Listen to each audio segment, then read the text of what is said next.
Merhaba arkadaşlar, kanalıma hoş geldiniz. Bugün sizlerle birlikte ekonomiyi yorumlayacağız. Dünya para piyasalarının teknik analiz verilerinden bahsedeceğim. İlk olarak genel bir piyasa yorumumu yapacağım ve arkasından dolar, euro, ons altın, gram altın, Borsa İstanbul 100 endeksi ve Borsa İstanbul'daki ilk 30 endeksle ilgili teknik analizlerimi gerçekleştireceğim. Arkadaşlar, kanalıma abone olmayı, beğenmeyi ve aşağıya değerli yorumlarınızı bırakmayı lütfen unutmayalım. Bugün endeksteki yükseliş yeni rekorlarını sürdürecek mi? Borsa İstanbul 100 endeksi tatilin ardından dün ilk işlem gününde yükselişlerine kaldığı yerden devam etti ve rekor tazeledi. Yeni haftaya %1,88'lik artış ile 5867 seviyesinden başlayan Borsa İstanbul 100 endeksi gün içerisindeki en yüksek seviye olan 6017 seviyesini test ederek yeni bir rekora imza attı. Bankacılık endeksine ait Borsa İstanbul 100 endeksinin altında bir artış kaydedilirken sanayi endekslerindeki paralel artış da gözlerimden kaçmadı. Gün içerisinde takip edilen verilerle birlikte İstanbul Sanayi Odası'nın Haziran ayı imalat PMI rakamlarına ilişkin sonuçlarda yer aldı. Buna göre Haziran ayında imalat endeksi 51,5 seviyesinde değişim göstermeyerek ard arda 6 aydır 50 eşik seviyesinin üzerinde kalmış oldu. İmalat sanayindeki toparlanma ve pozitif ivmenin devam etmesi olumlu karşılandı. Enflasyonist baskının olduğu ortamda büyümenin bazı olumsuzlukları işaret etmesine karşılık imalat sektörünün deprem sonrası yaşanan toparlanmanın ve seçim dönemindeki geri bırakılmasıyla birlikte ekonomik aktivitenin canlanmasındaki üretim artışının da etkili olduğunu söylemek isterim.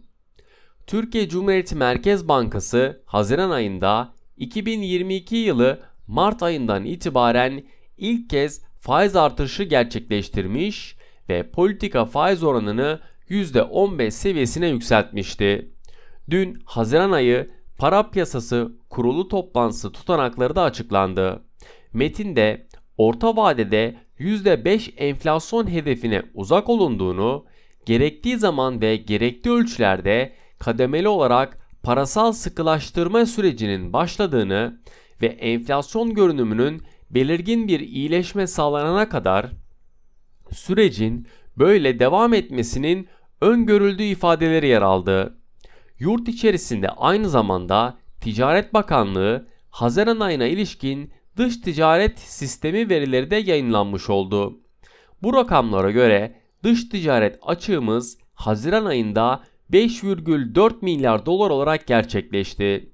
Haziran ayında ihracatımız 20,9 milyar dolar olarak gerçekleşirken ithalatımız ise 26,3 milyar dolar olarak gerçekleşti. Haziran ayında ihracattaki iyimserliğe rağmen ithalatın %16,8 oranında azalması dış ticaret açığında da %34,5'luk bir gerilemeye neden oldu. Amerika Birleşik Devletleri tarafında ise Amerika Birleşik Devletleri'nde dün PMI verileri takip edilirken Haziran ayında ISM imalat endeksi 46'lık beklentiler karşısının altında kalarak ekonomik aktivitenin de zayıfladığını bizlere gösterdi.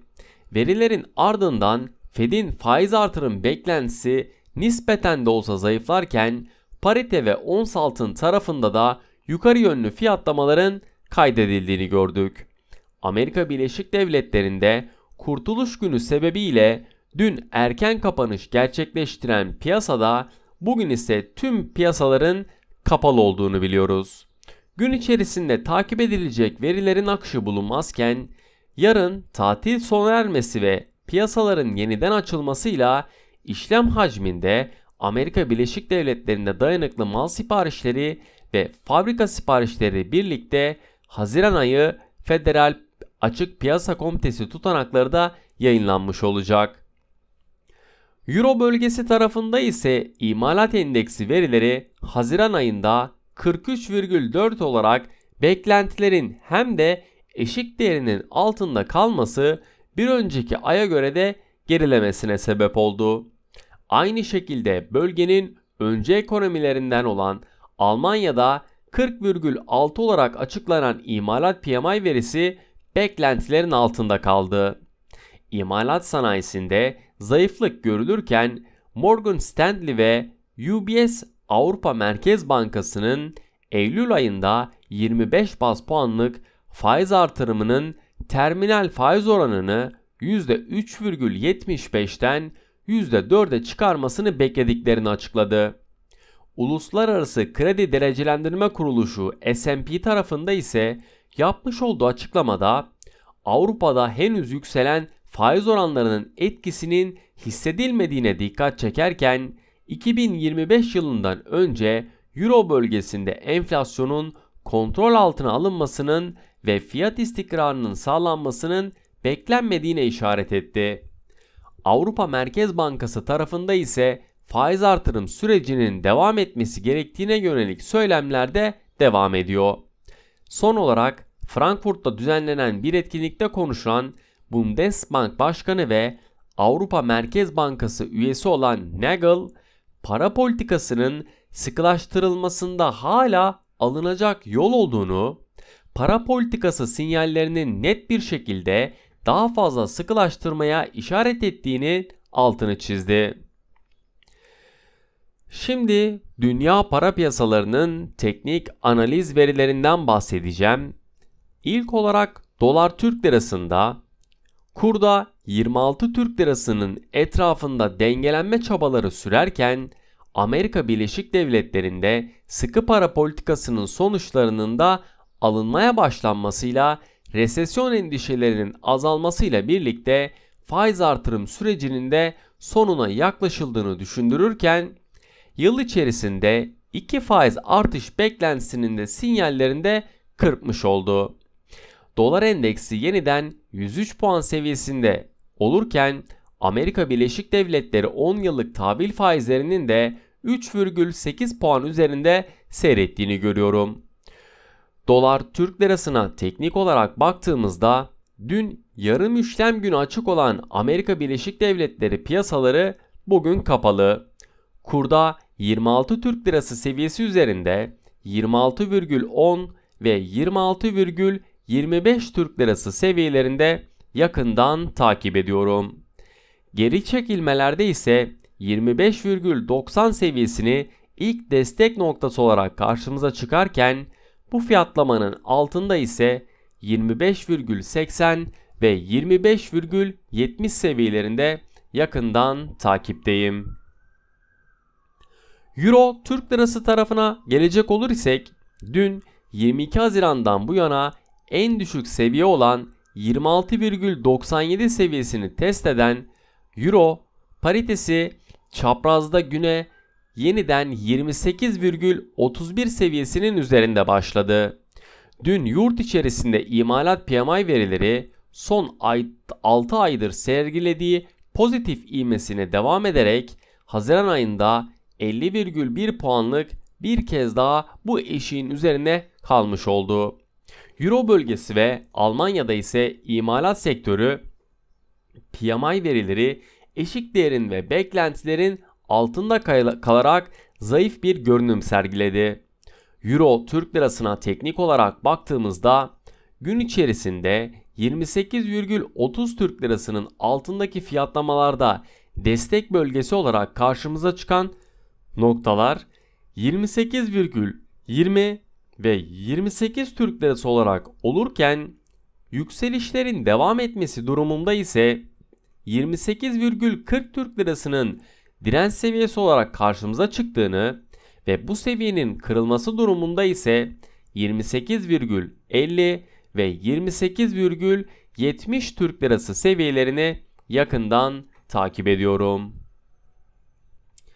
Ons altın tarafında ise Şahin Fed karşısında 1900 dolar seviyesinin altına kadar geri çekilen ons altının son gelen enflasyon göstergesi olarak dikkate alınan verilerin ardından enflasyonda yumuşamaya işaret etmesiyle birlikte toparlanma eğiliminin gösterdiğini gördük.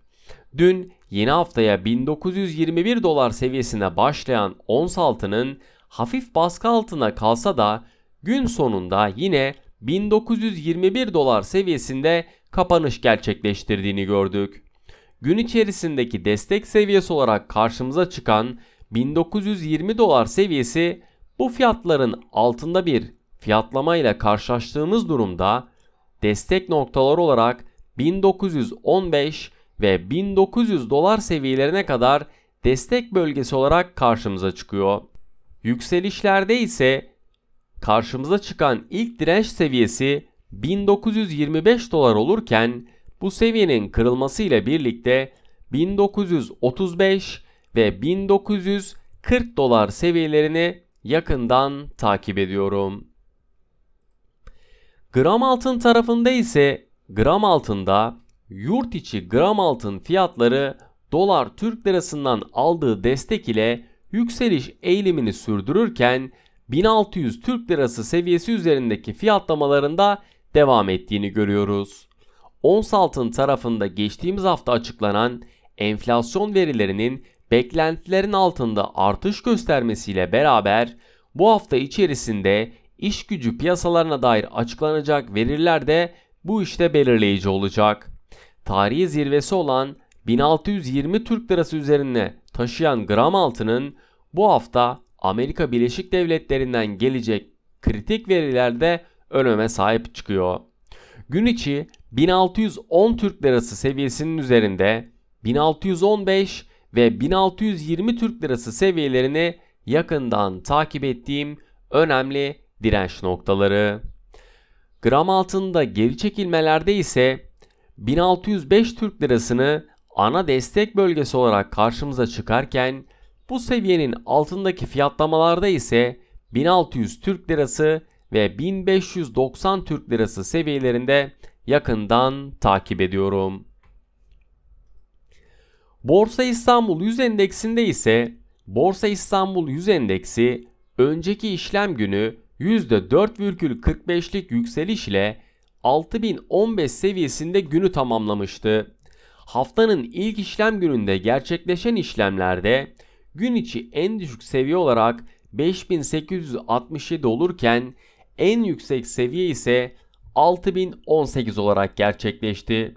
Toplam işlem hacmimizin 106,8 milyar Türk lirası olarak gerçekleştiği görülürken bayram tatilinin ardından dün gerçekleşen işlemlerde endeksin son günlerde yakaladığı ivmenin sürdürdüğünü ve yeni rekor seviyelerinde test ettiğini gördük.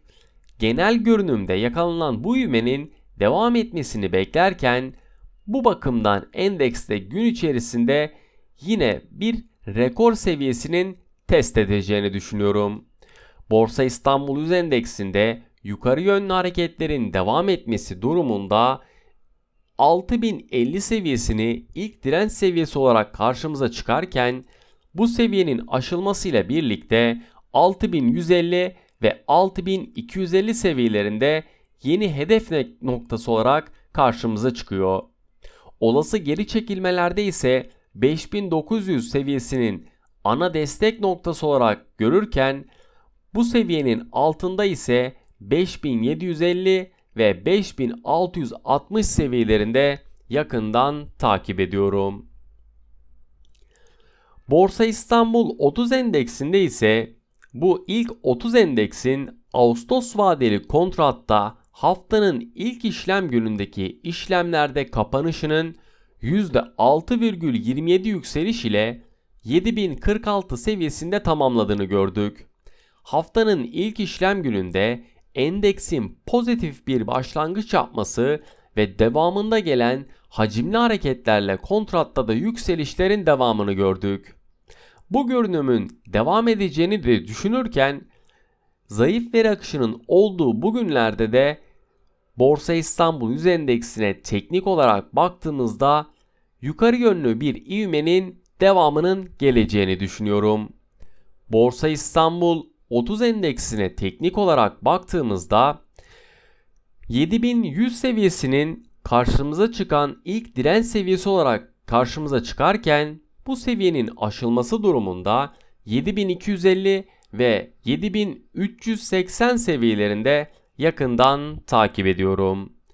Gün içi olası bir düzeltme hareketlerinde ise 6900 ve 6750 seviyelerinde yakından takip ettiğim önemli destek noktaları. Arkadaşlar, kanalıma abone olmayı, beğenmeyi ve aşağıya değerli yorumlarınızı bırakmayı lütfen unutmayalım. Hafta içerisinde Salı ve Perşembe günleri sizlere analizlerimi sunmaya devam edeceğim.